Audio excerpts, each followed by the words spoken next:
The Great Hall of the Galactic Council stretched across 3 kilometers of polished crystal floor. Thousands of beings from hundreds of worlds gathered in their floating seats, each one believing they represented the height of civilization in the known universe.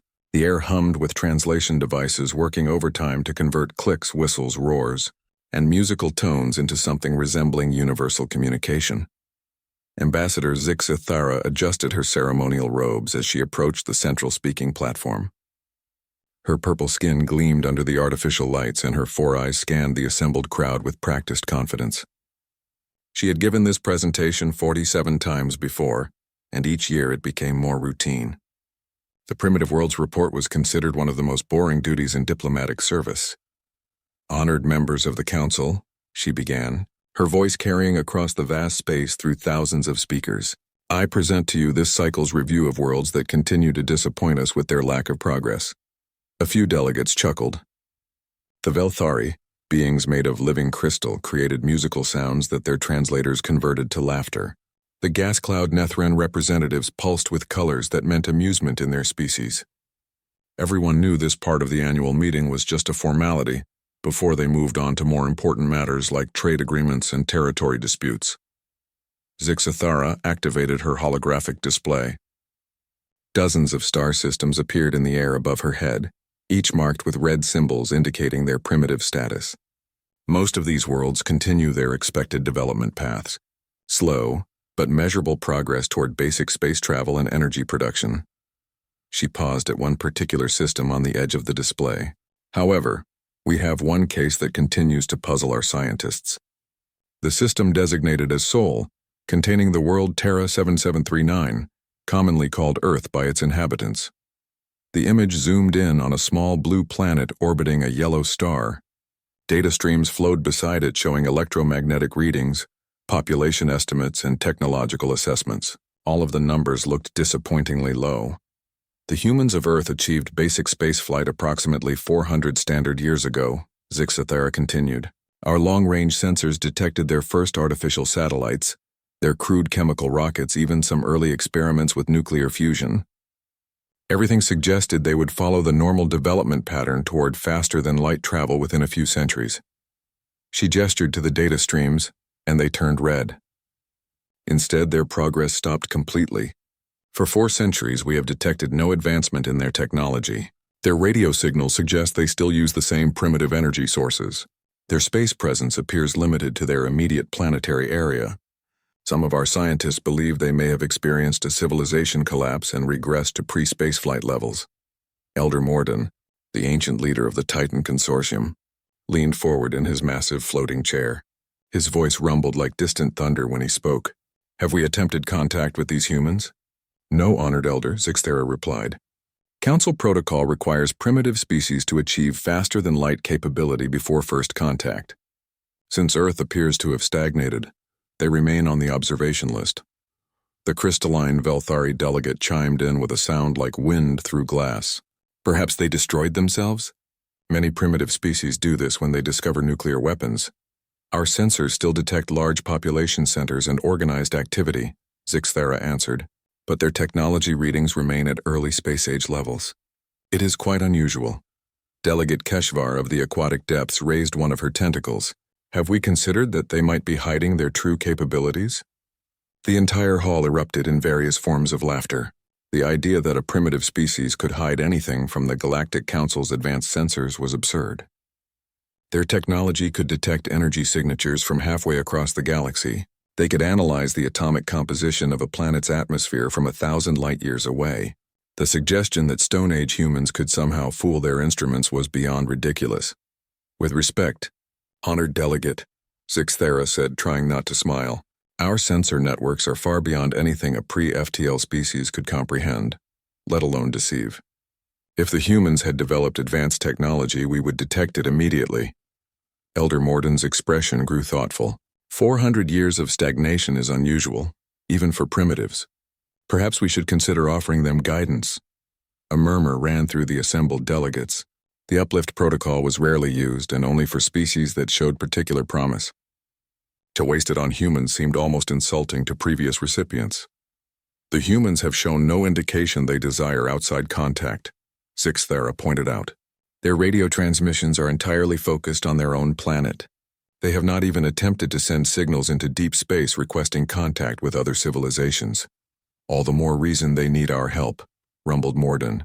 A species that isolates itself so completely may be trapped in a cycle of primitive thinking. Our intervention could save them from centuries more of stagnation. Delegate Ythmora of the Hive Mind Collective buzzed her agreement.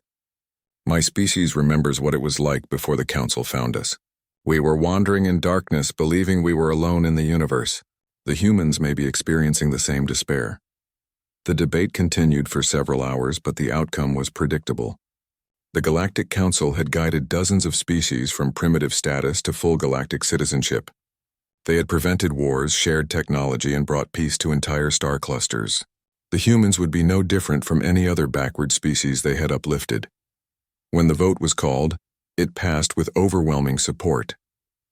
Only 3 delegates abstained, and no one voted against the proposal. Within days, a standard diplomatic vessel would be prepared for the journey to the Sol system. The humans would receive the same offer that had been extended to countless species before them. Join galactic civilization willingly, or remain isolated until they developed the wisdom to accept guidance.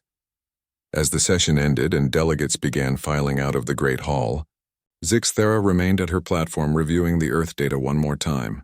Something about the human readings bothered her, though she could not identify exactly what. The electromagnetic signatures were consistent with primitive technology, but they seemed almost too consistent. Most developing worlds showed natural variation in their energy output, fluctuations that indicated experimentation and growth. Earth's readings were steady, unchanging, as if frozen in time. She shook her head and dismissed the data display. 4 centuries of observation had produced the same results. There was no mystery here. Just another backward world that had hit the common wall that stopped most species from reaching the stars. The humans would either accept the Council's help, or they would continue their slow slide toward irrelevance. Either way, the galaxy would continue to turn, and civilized beings would continue to build their great works among the stars. The humans of Earth were just another footnote in the vast story of galactic development, either more nor less important than the dozens of other primitive worlds scattered across the outer systems. Within a week, the diplomatic mission would depart for Sol. Within a month, the humans would face their choice. And within a year, the entire galaxy would learn just how wrong the Galactic Council could be about the nature of primitive species. The diplomatic vessel Harmony of Spheres dropped out of faster than light. Travel at the edge of the Sol system with a flash of displaced energy that should have been visible to any civilization capable of basic astronomy. Captain Velnara stood on the bridge watching the primitive yellow star grow larger on her main display, feeling a mixture of excitement and condescension that always came with first contact missions. Her crew represented 3 different species, all of them volunteers for what was considered an easy assignment. Uplift missions to primitive worlds rarely involved danger, just patience and careful explanation of basic concepts to beings who had never imagined life beyond their own planet. Begin standard greeting protocols, Velnara ordered. The communications officer, a tall insectoid being named Clicktar, activated the Universal Translator Array and began broadcasting welcome messages in over 10,000 galactic languages. The messages explained who they were, why they had come, and invited the humans to respond with whatever primitive communication methods they possessed. They expected responses to come slowly, if at all. Most primitive species took days or weeks to realize that the signals were artificial, rather than natural phenomena. Some never figured it out at all and had to be contacted more directly.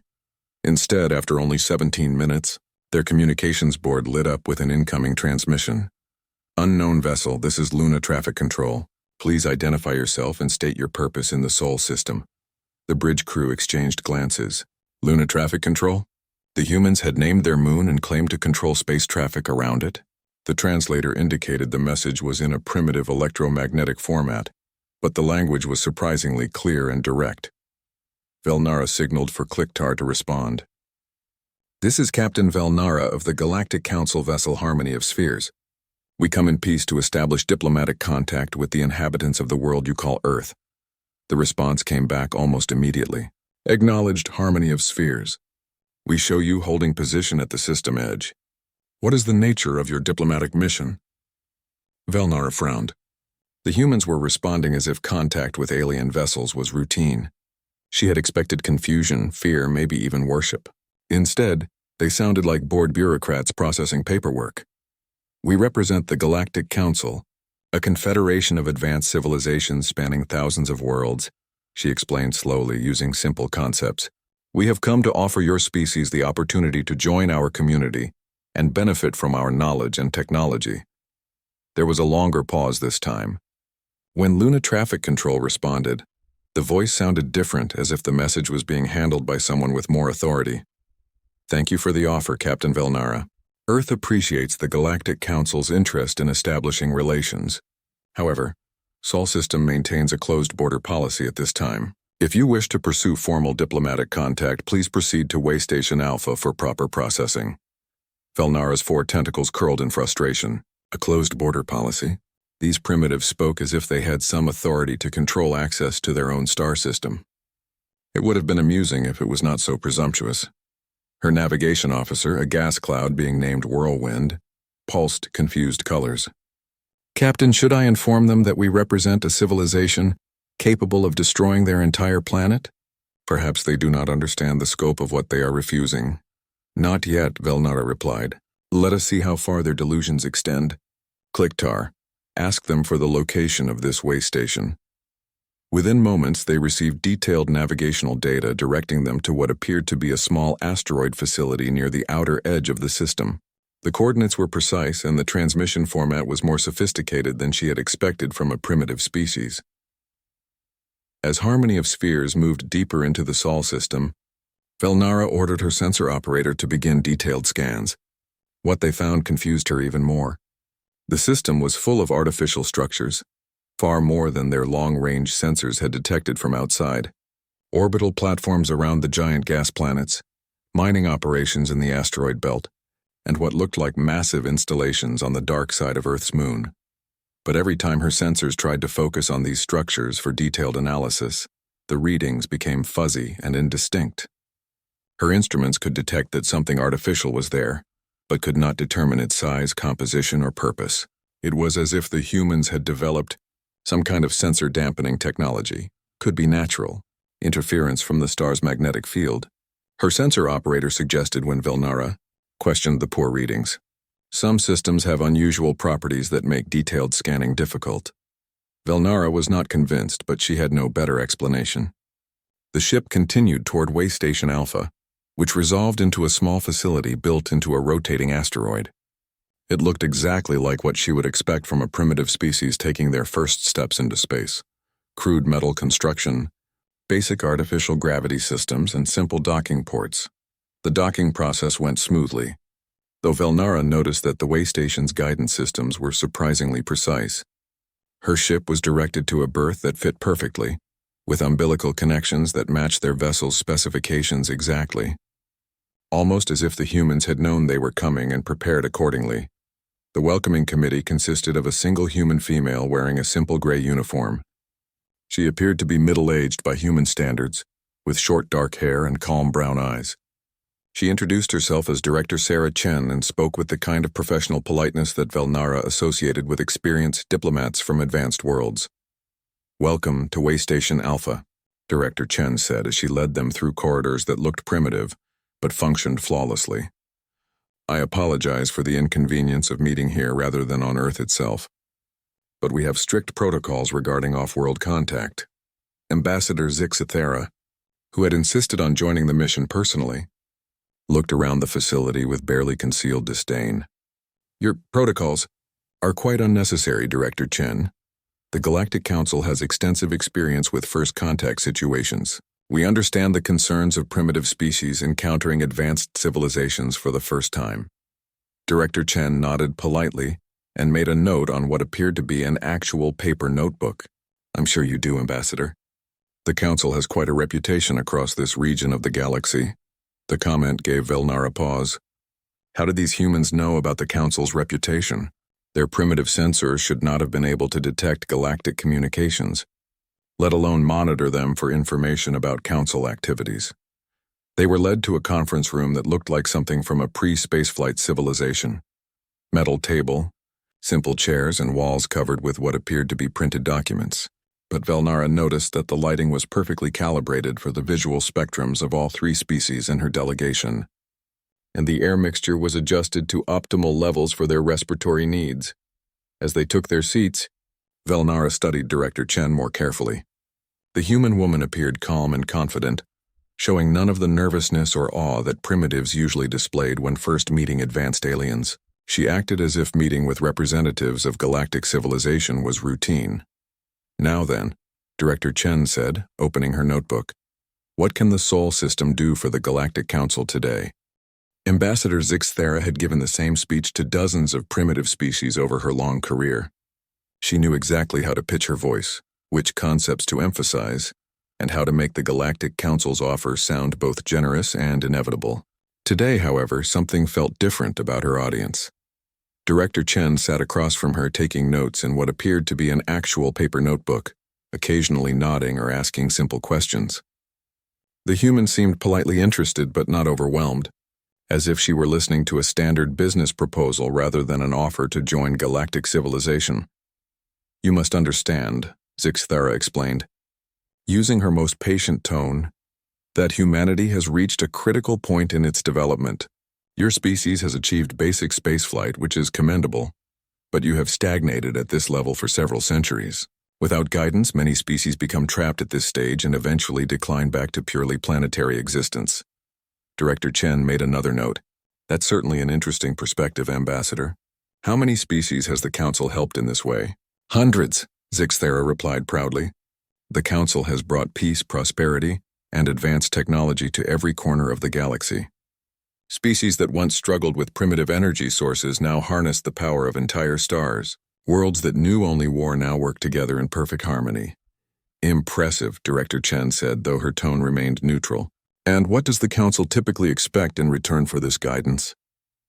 The question caught Zixthera slightly off guard. Most primitive species were so overwhelmed by the offer of advanced technology that they never thought to ask about costs or obligations. "The Council asks only that new member species contribute to the greater good of galactic civilization," she explained.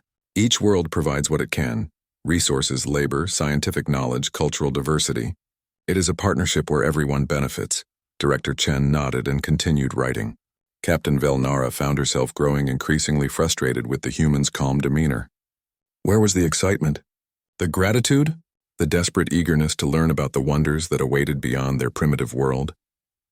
Elder Mortyn, who had remained silent throughout most of the presentation, finally spoke. His massive form filled one entire side of the conference room, and his voice carried the weight of millennia of authority. "Perhaps you do not fully understand what we are offering. Director Chen, the Council controls over 10,000 star systems. Our fleets could destroy entire planets if necessary. Our technology makes your most advanced achievements look like children's toys. This is not simply an invitation. It is an opportunity that your species may never receive again." For the first time, Director Chen looked up from her notebook and met Elder Mortyn's gaze directly. Her expression remained politely professional, but something in her eyes suggested she was taking careful measure of the massive alien. "I appreciate the Council's enthusiasm," she said calmly. "These are certainly significant decisions that would require extensive consultation with Earth's governing bodies. I'm sure you understand that a choice of this magnitude cannot be made hastily." Mortyn's expression darkened. "How long does your species require to recognize an obvious advantage?" "Oh, quite some time, I'm afraid," Director Chen replied with a small smile. "Humans have a tendency to overthink things. We'll need to form committees, conduct studies, hold debates. You know how it is with primitive species. We're just not as decisive as more advanced civilizations." Zixthera felt a strange chill at the human's words. There was something in Director Chen's tone that did not match her humble words. It sounded almost like mockery, though surely no primitive would dare mock the Galactic Council. "While we appreciate your thoroughness," Zixthera said, "you should know that the Council's patience is not unlimited. We have many other species to uplift, and our resources are valuable. This offer may not remain available indefinitely." Director Chen nodded understandingly. "Of course, Ambassador. Time is money, as we say. I'll be sure to communicate the urgency to the appropriate parties." The meeting continued for another hour, with the council delegation growing increasingly frustrated by Director Chen's polite but non-committal responses. She seemed to treat their grand offers of galactic citizenship as if they were discussing trade agreements for agricultural products. When they finally prepared to leave, Elder Mortyn made one last attempt to impress the gravity of the situation upon her. "Director Chen," he rumbled, "I want to ensure you understand the consequences of prolonged isolation. The galaxy is a dangerous place. There are threats out there that could destroy your entire species before you even knew they existed. The Council's protection is not something to take lightly." Director Chen stood and extended her hand in the human gesture of farewell. "Thank you for the warning, Elder Mortyn. We'll certainly take that into consideration." As the Council delegation returned to their ship, Velnara found herself studying the sensor readings from Waystation Alpha more carefully. The facility appeared primitive, but it functioned with a level of efficiency that seemed inconsistent with its crude appearance. Every system worked perfectly, every measurement was precise, and every interaction had proceeded exactly as if the humans had known what to expect. "Captain," her sensor operator called softly, "I'm picking up some unusual readings from deeper in the system." "What kind of readings?" Velnara asked. "I'm not sure. The contacts appear and disappear too quickly to get a solid lock. But there are a lot of them. Hundreds, maybe thousands of artificial objects throughout the asteroid belt and outer planets." Velnara frowned.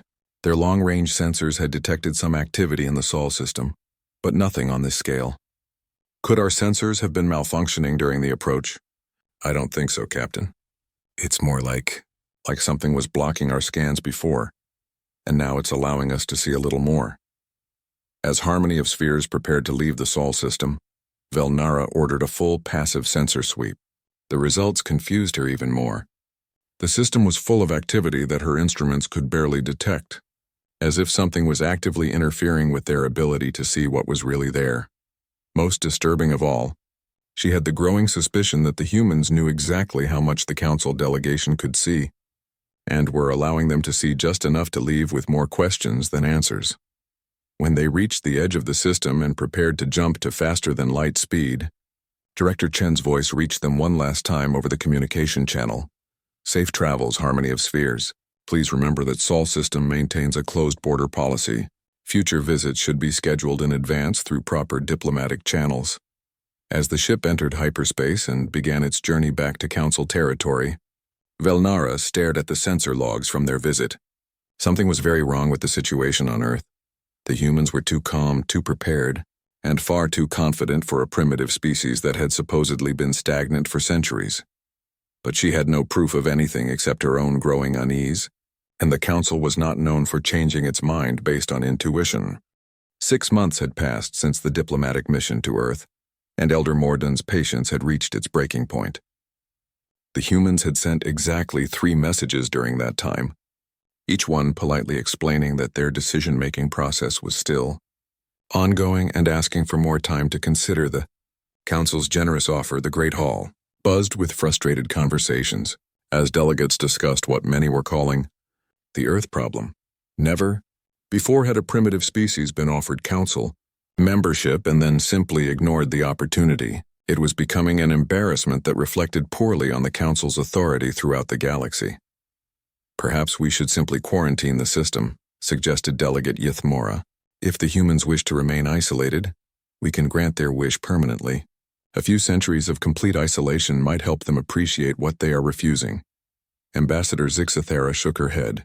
"Our survey teams have tried to gather more information about Earth's capabilities, but every probe we send into their system simply disappears. We have lost 17 reconnaissance drones in the past 6 months. "Disappeared how?" rumbled Mortyn. "Unknown," Zixathera admitted. "They enter the Sol system and then stop transmitting. No destruction signatures, no debris, no distress signals. They simply cease to exist." Delegate Keshvar raised a tentacle thoughtfully. "Could the humans have developed some form of stealth technology that allows them to capture our probes without detection?" The suggestion caused ripples of laughter throughout the hall.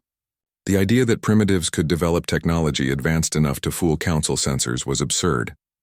Their reconnaissance drones used quantum encryption and adaptive camouflage systems that were centuries ahead of anything a pre-FTL species could comprehend. More likely they are experiencing some form of natural phenomenon suggested the crystalline Velthari representative. Perhaps gravitational anomalies or electromagnetic storms that interfere with our equipment. Mortyn's expression grew darker as the debate continued. The Earth situation had become a personal insult to his authority. He had offered these primitive humans the greatest gift any species could receive, and they had responded with bureaucratic delays and polite dismissals. "Enough," he roared, his voice shaking the crystal walls of the Great Hall. "We have wasted too much time on this backward world. If the humans will not accept our guidance willingly, then perhaps they need to understand the consequences of defying the Galactic Council." The hall fell silent. Direct military action against a primitive species was extremely rare, used only when a world posed some threat to galactic stability. Earth had done nothing except politely ask for more time. Elder Mortyn, Ambassador Zixathera said carefully, "The humans have committed no hostile acts. Council protocol requires clear justification for military intervention." Mortyn's eyes blazed with fury. "They have committed the ultimate hostile act. They have insulted the Council itself. For 6 months, they have treated our offer as if it were some trivial trade proposal. They schedule meetings, form committees, and send messages asking for clarification of terms, as if they were negotiating with equals." He activated the central holographic display and brought up an image of Earth floating peacefully in space. "Look at this pathetic rock. A single world, populated by primitives who have not even achieved faster than light travel. They dare to make the Galactic Council wait for their decision?" The anger in his voice was building to dangerous levels. Other delegates began to shift uncomfortably in their seats. Mortyn had a legendary temper, and when he lost control, the consequences could be severe. "We have conquered entire galaxies," he continued, his voice rising. "We have brought order to chaos, peace to war, civilization to barbarism. We have built structures that dwarf their entire planet, created technologies that harness the power of stars, and achieved scientific understanding that makes their greatest minds look like children playing with mud." His image of Earth zoomed in to show the blue and green surface, the small moon, the primitive orbital installations that their sensors could barely detect. "And these pathetic Earth crawlers dare to make us wait? These backward primates who haven't even learned to travel between stars? These evolutionary dead ends who should be grateful we even noticed their existence?" Mortyn was fully enraged now, his massive form trembling with fury. The other delegates watched in fascination and growing alarm as one of the galaxy's most powerful leaders completely lost his composure.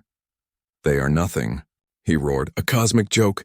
A species so inferior that natural selection should have eliminated them millennia ago. Their entire civilization is not worth a single council patrol ship.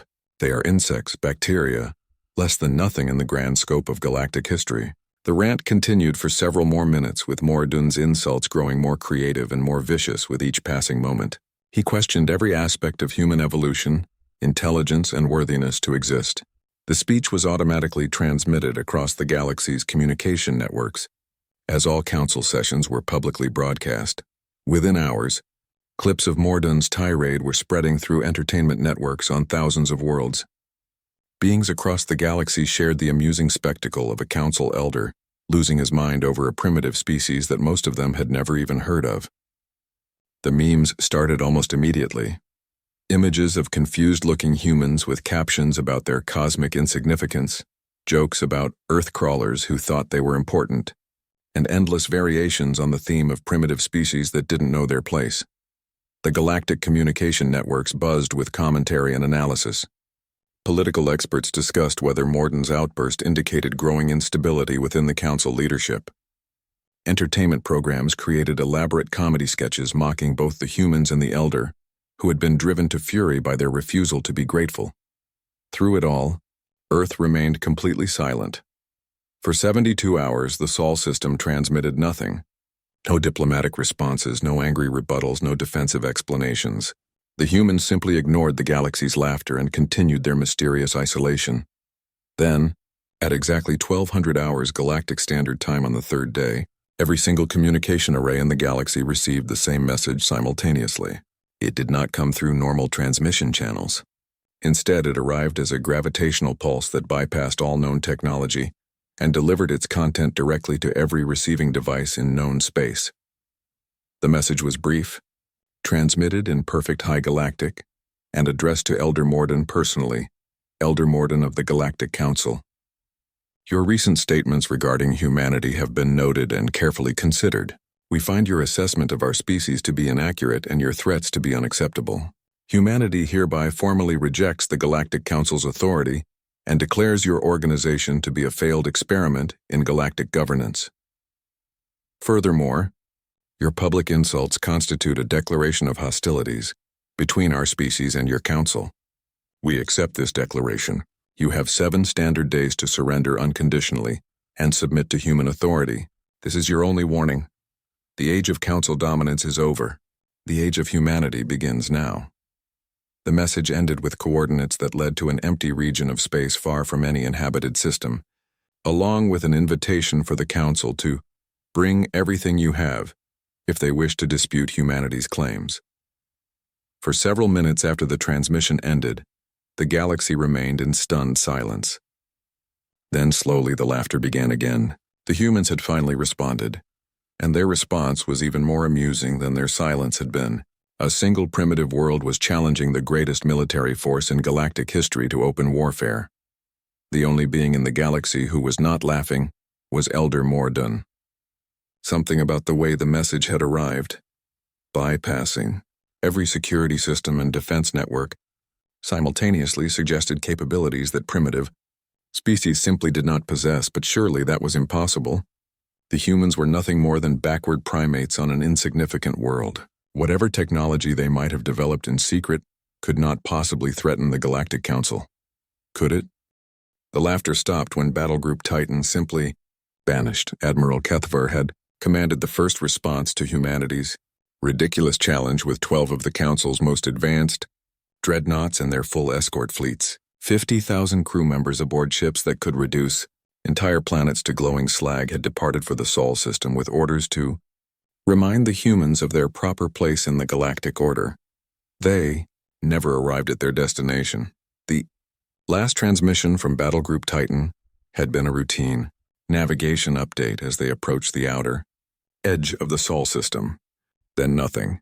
No distress calls, no wreckage, no trace of the most powerful military force the Council had deployed in over a century. Elder Mortyn stared at the empty tactical display in the Council's war room, his massive hands clenched into fists. Around him, military advisors and fleet commanders struggled to understand what had happened to their missing ships. Could they have suffered some kind of navigation error? Suggested Admiral Vorthak. Jumped into a star or black hole by mistake? Fleet Commander Zaelnara shook her head. Impossible. Battlegroup Titan had the most advanced navigation systems in the fleet. Even if every backup system failed simultaneously, they would have dropped out of hyperspace automatically. Ambush? Someone else suggested. By who? Mortyn rumbled. The humans have no faster-than-light capability. They could not have positioned forces outside their own system. The debate continued for hours, but no one could explain the disappearance of an entire battle group. The Council's most advanced sensor network showed nothing unusual in the Sol system, just the same primitive installations they had detected for centuries. Sir, a communications officer called out nervously, we're receiving a transmission from the Sol system. The main display activated to show Director Chen sitting in what appeared to be the same simple office they remembered from Waystation Alpha. She looked exactly the same, middle-aged, calm, wearing the same gray uniform. But something in her expression had changed. The polite deference was gone, replaced by something that might have been disappointment. Elder Mortyn, she said, her voice carrying clearly through the vast war room. I had hoped your species might choose wisdom over pride. The ships you sent have been captured intact. Their crews are unharmed, but will remain our guests until the situation is resolved. Mortyn leaned forward, his fury barely controlled. What have you done with my ships? Director Chen consulted a tablet that definitely had not existed during their previous meeting. They are currently being studied at our research facilities. I must say your technology is quite impressive for a species that has remained stagnant for so long. We have learned a great deal. Impossible, breathed Admiral Vorthak. Our ships have quantum encryption, adaptive defenses, weapons that can destroy entire moons. Primitives could not capture them without leaving debris fields visible across half the galaxy. Director Chen's expression grew even more disappointed. Admiral, your people have been watching our system for centuries. In all that time, did it never occur to you to wonder why a species that achieved spaceflight would simply stop advancing? Did you never question why our electromagnetic signatures remained so perfectly consistent? Did you never consider that perhaps we were showing you exactly what we wanted you to see? The war room fell silent as the implications of her words sank in. Around the tactical display, some of the galaxy's greatest military minds began to understand that they might have made a terrible mistake. You're claiming that humanity has been hiding advanced technology from our sensors for 400 years. Mortyn asked. That level of deception would require capabilities far beyond anything we have detected. Director Chen nodded sadly. Elder, your sensors detected exactly what we allowed them to detect. For centuries we have maintained a carefully crafted illusion while we observed your civilization and tried to determine whether the galaxy was ready for contact with a truly advanced species. She stood and walked to a window that showed the interior of what had appeared to be a primitive asteroid station.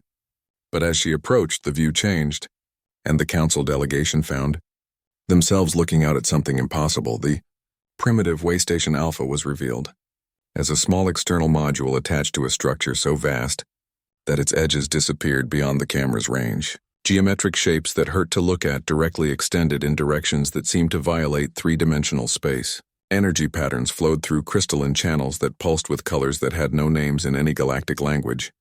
What you see here is one of our smaller research outposts, Director Chen explained.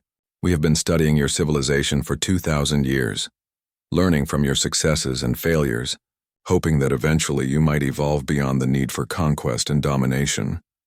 The camera angle shifted to show other impossible structures scattered throughout what had appeared to be empty space. Ships that moved without visible propulsion systems, energy signatures that registered as background radiation on conventional sensors, and installations that seemed to exist in multiple dimensions simultaneously. We are disappointed, Director Chen continued. Your council has had millennia to grow beyond primitive concepts like forcing others to submit to your authority. Instead, you have created a galactic empire built on the assumption that might makes right. You have stagnated just as surely as you claimed we had. Elder Mortyn watched in growing horror as more of humanity's true capabilities revealed themselves. How long have you been able to do this? Our first faster-than-light vessel completed its maiden voyage approximately 1,000 years ago, Director Chen replied matter-of-factly. Our first dimensional engineering projects began 800 years ago. We achieved practical matter-energy conversion about 6 centuries ago. We have been waiting for the rest of the galaxy to catch up ever since. Admiral Kethvar's image appeared on the screen beside Director Chen. The proud military commander looked haggard and confused. Sir, he said to Mortyn, they took my ships apart and put them back together while we watched. They did it in 17 minutes. Our crews never even realized what was happening until they found themselves in what appeared to be a comfortable recreation facility. Your weapons could not penetrate our defensive systems, Director Chen explained. Your sensors could not detect our ships until we allowed them to. Your crews are being treated well, but they will remain with us until this matter is settled. Mortyn felt the weight of centuries crashing down on him. What do you want? Director Chen returned to her desk and consulted her tablet again. The Galactic Council is hereby dissolved. Any species that wishes to continue its association with Council policies may do so, but they will have no authority outside their own systems. Worlds that wish to join a new galactic community based on mutual respect, scientific advancement, and genuine cooperation are welcome to apply for consideration. And if we refuse? Director Chen's expression grew sad. Then you will return to your home systems and remain there. The galaxy is quite large enough for multiple civilizations to exist without interfering with each other, provided they remain within reasonable boundaries. The transmission ended, leaving the Council's war room in stunned silence. Around the tactical display, military leaders stared at readings that made no sense. The Sol system now showed energy signatures that were off any known scale. Ships appeared and disappeared at will. Installations that had been invisible for centuries now blazed with power outputs that should have been detectable from the galactic core. Sir, a sensor operator called out shakily, we're detecting massive fleet movements throughout the Outer Rim territories. Ships using technology we can't identify, moving faster than our instruments can track. Admiral Vorthak studied the tactical display with the expression of someone watching his entire worldview collapse. How many ships? We can't get an accurate count, sir. They appear to be everywhere at once. On screens throughout the war room, reports began flooding in from across the galaxy. Council installations were being surrounded by human vessels that had appeared without warning. Patrol fleets found themselves facing forces that outnumbered them 100 to 1. And every engagement ended the same way. Council forces were captured intact, their crews unharmed but their ships completely disabled. Elder Mortyn slumped in his command chair, feeling the weight of his greatest mistake. For 20 centuries, the Galactic Council had ruled through the assumption that they were the most advanced civilization in the galaxy. They had never imagined that somewhere in the outer rim, on a small blue world they had dismissed as primitive, another species had been quietly surpassing them in every possible way. The age of Council dominance was indeed over. The question now was whether the galaxy would be ready for whatever came next. In the depths of space, human ships continued their methodical dismantling of an empire that had believed itself invincible, while Earth itself remained exactly as quiet as it had always been.